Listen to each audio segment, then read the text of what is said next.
हमारी बहनों बेटियों के लिए कहाँ पर मीटिंगें हो चुकी हैं कि इनको कॉलेजेस और यूनिवर्सिटी में पढ़ाओ और जगह दो और गैर मुस्लिमों से इनके निकाह करवाओ और 2-4 बच्चे पैदा करके बच्चे अपने पास रख के इनको छोड़ दो। हमारी बेटियों के खिलाफ मीटिंगें हो चुकी।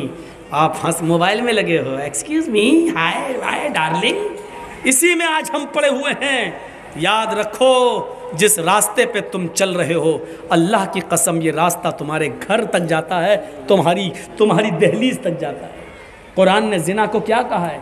ला तक़रबुज़ ज़िना। कुरान ने क्या कहा है? ला तक़रबुज़ ज़िना इन्नहु काना फ़ाहिशतन व साअ सबीला। ये बहुत गंदा रास्ता है। अल्लाह ने जिना को गंदा रास्ता क्यों कहा? जिना को ये नहीं कहा गंदा काम। अल्लाह ने क्या कहा? गंदा काम तो है ही, लेकिन बहुत गंदा रास्ता भी है। ये गंदा रास्ता क्यों कहा? पूरे 1 साल तक मैं यही ढूंढता रहा कि जब जिना गंदा काम था तो गंदा काम कह दिया था, अल्लाह ने काफ़ी था, लेकिन गंदा रास्ता क्यों कहा है? जिना रास्ता कैसे हो सकता है? गंदा रास्ता। 1 साल तक पढ़ा, 1 साल तक किताबों की हमने पन्ने पलटे, 1 साल तक हमने चेक किया, 1 साल तक मौलवियों से राब्ते कायम किए, 1 साल तक बड़े बड़े उलमा से हमने कांटेक्ट किया, तब 1 साल के बाद हम इस नतीजे पे पहुंचे कि अल्लाह ने इसको गंदा रास्ता इसलिए कहा क्योंकि जिस रास्ते पे तुम चल रहे हो इसकी मंजिल तुम्हारे घर तक जाती है। यानी तुम दूसरों की बहन बेटी के साथ जो जिना करने का इरादा करते हो, हकीकत ये होती है कि जिस रास्ते पे चल के तुम दूसरों की बहन बेटियों की इज्जत लूटते हो, ये रास्ता तुम्हारे घर तक जाता है, यानी तुम्हारी बहनों बेटियों की इज्जत भी लूटी जाती है। इसलिए अल्लाह ताला ने इसको गंदा रास्ता कहा है। गंदा रास्ता। हम समझ रहे हैं कि दूसरे की बहन है उसके साथ हम गलत काम कर रहे हैं, हकीकत यह है कि ये रास्ता हमारी बहन तक जा रहा है। हम समझ रहे हैं कि दूसरे की बेटी है जिसके साथ हम गलत काम कर रहे हैं, हकीकत यह है कि हम अपनी बेटी के लिए दरवाज़ा खोल रहे हैं और ये रास्ता हमारी बेटी तक आता है। कितने दिन हो गए हमने नहीं बताया, और शायद आपको मालूम हो कि हमारे इलाके का वाक़या है कि एक अमीर आदमी ने एक रिक्शा चलाने वाले को, जिसकी सिर्फ एक बहन थी, बस एक बहन, कोई नहीं था उसका, किसी बात पर नाराज़ होकर FIR करके उस लड़के को जेल पहुंचा दिया। अब बहन अकेली हो गई। मोहल्ले के लोगों ने साथ दिया उसका, खाना पानी हर तरीके से उसको कोई तकलीफ नहीं होने दी। 4 साल के बाद जब लड़का जेल से छूटा तो बहन अपने भाई से चिपक गई, रोने लगी। भाई ने तसल्ली दी, बहन अब क्यों रोती हो, मैं तो आ गया हूँ। बहन ने कहा, भाई गांव के लोगों ने बहुत साथ दिया, अगर आज ये गांव वाले साथ न देते तो आज आपकी बहन आपको चेहरा दिखाने के लायक नहीं होती। आपको जेल से छुड़ाने के लिए मैं अपने जिस्म को बेचने के लिए तैयार हो चुकी थी, दर दर की ठोकरें खाने के लिए तैयार थी। आपको जेल से छुड़ाने के लिए मैं इस दलदल में कदम रखने के लिए तैयार थी, लेकिन मोहल्ले वालों ने मुझे अपनी बेटी और अपनी बहन की तरह समझा और मुझे अपने घर में पनाह दी। भाई ने अपनी बहन के मुंह पर हाथ रखा।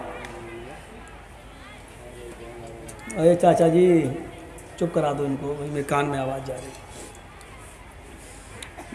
अब वक्त है इनका मन रब्बू का और माँ दीनों का तैयारी करें कि तुम्हारा रब कौन है। फरिश्ते सवाल करेंगे, स्टेज पे बोल रहे हैं चाचा।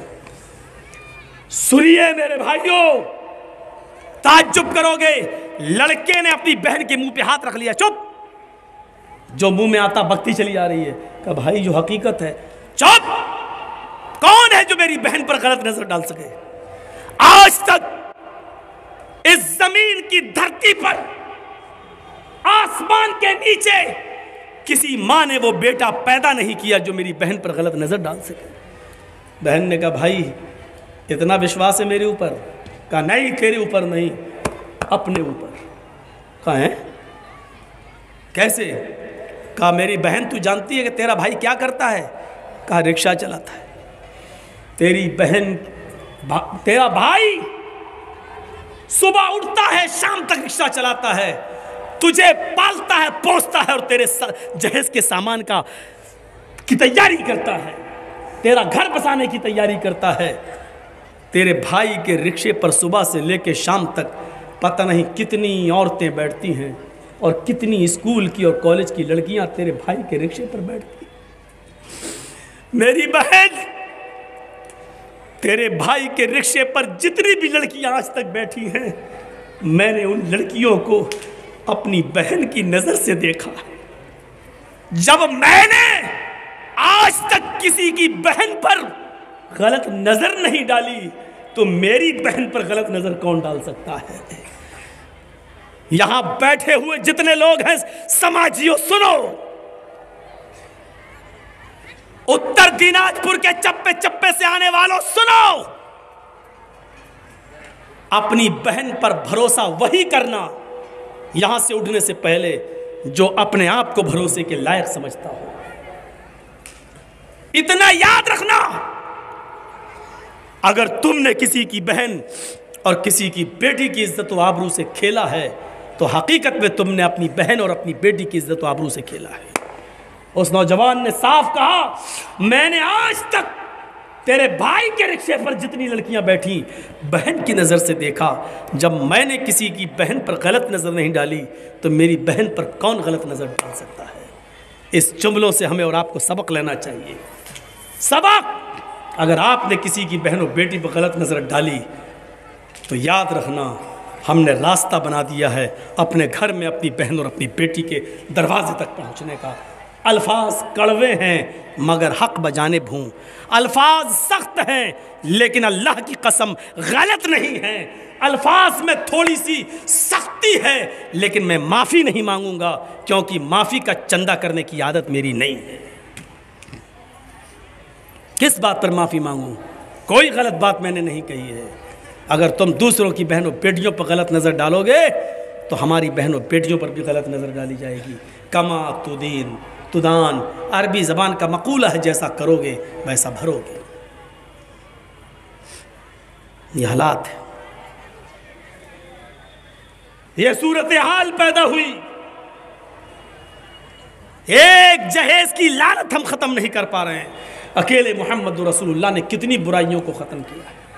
शराब मक्के में बह गई, जुआ ख़त्म हो गया।